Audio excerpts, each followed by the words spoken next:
I saw Wicked and Wicked for Good back to back in IMAX the day before Wicked for Good came out. Here's my review. Welcome back, or if you are new here, welcome. My name is Katrina and I make bookish content as well as movie reviews here every week on the channel. All of my movie reviews are spoiler free and I will leave a playlist of my recent reviews linked up above in case you are looking for something else to watch this week. Although it is hard to find a showing which is not Wicked or Wicked for Good this week. Not Wicked or Wicked for Good, just Wicked for Good this week. It's somewhat dominating the screens in the movie theatres. So if you haven't seen my review of Wicked, essentially I have watched the stage show. I went into the film very open-minded, hoping though that I would like it more than the stage show, because I did not like the stage show.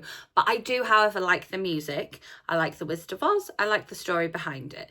And so I went in and I was like, no, still don't like this story. I love the singing. I love the costumes. I love the sets. I love the cinematography. But the whole, like, the storyline just wasn't for me.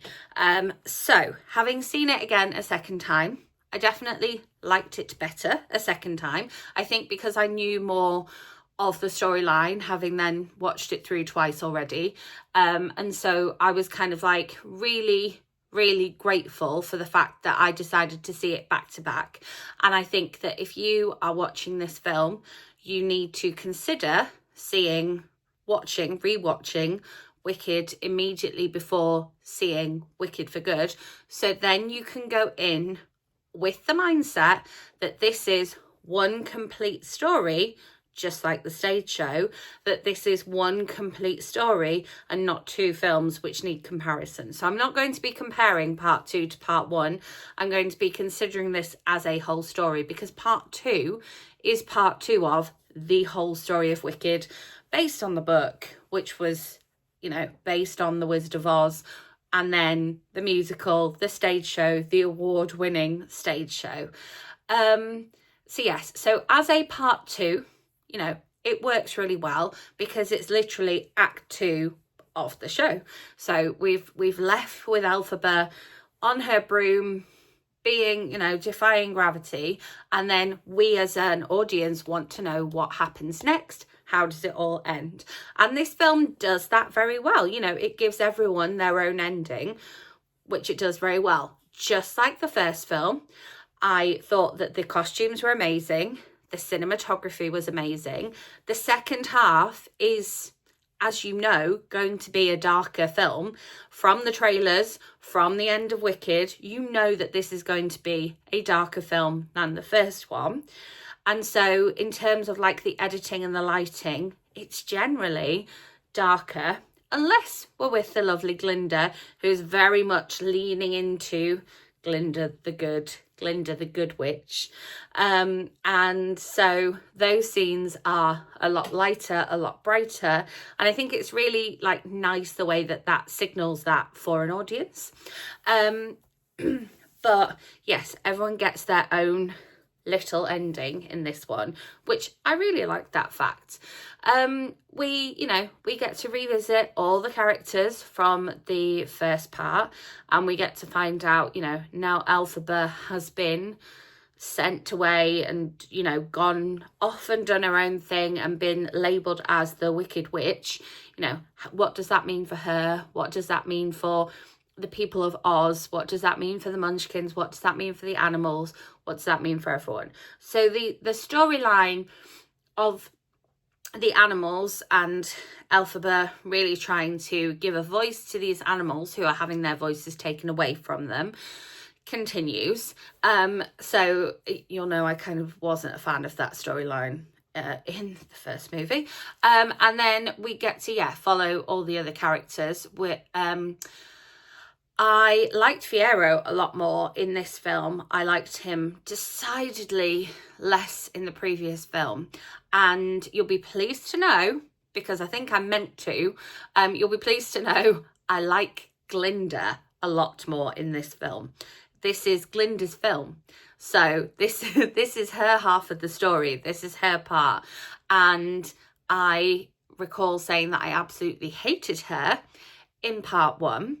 And again, I'm not sure, maybe I was meant to, but I absolutely loved her in this part. I think, you know, Mum and I saw it together, and it was one of the things that we said coming out of the film. Oh, like really like enjoyed what Glinda did in this film. Again, no spoilers, completely spoiler free here. So you'll be pleased to know that she's gone up in my estimations, having watched the second half of the story as a complete story. I'm like, yes, she still comes off as, you know, slightly selfish, but I think as we see her sort of origins as well, we know that that's a bit of a choice, in that she is portraying herself as this selfish, materialistic person, when really we know she's got this, you know, bestie Elphaba. And really so many of the choices that she makes throughout the course of this part of the story are for her and not for herself. And actually those choices which come off as being purely selfish choices, she is being manipulated to make by somebody else. And again, not going to say who that is. But yeah, I liked her a lot more in this film. I liked Fiera a lot more in this film. What was really interesting for me, my like takeaway from this part of the film, wasn't necessarily the, you know, the sets or the songs.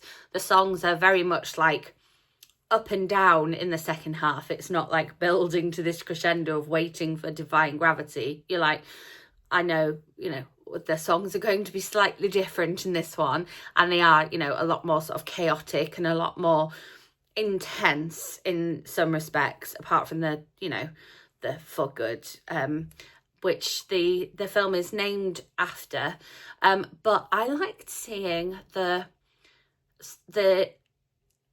detail that was put into the characters we, you know and love from The Wizard of Oz and from that story, and sort of seeing their origin story through the second half of this film.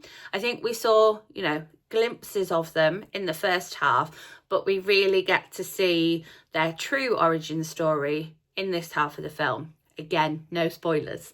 But that was really interesting for me, that kind of like my like deep dive geeky self. I was really interested to see the origin story of them.